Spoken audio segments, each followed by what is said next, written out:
Welcome to SysInfo. In today's video, we're going to show you how to migrate PST files to Office 365 quickly and efficiently using the SysInfo PST to Office 365 migration tool. Whether you want to migrate a single PST file or multiple PST files in bulk, this tool makes the process simple and easy.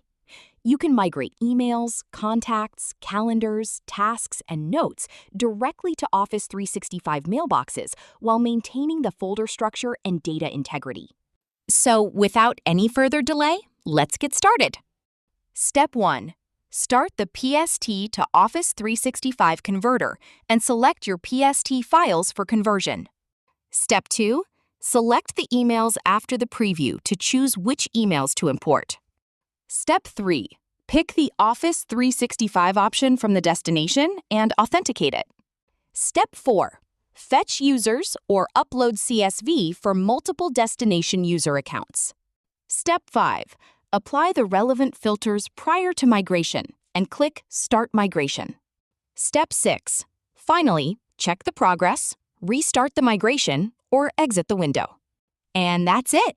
Easily migrate PST files to Office 365 with SysInfo.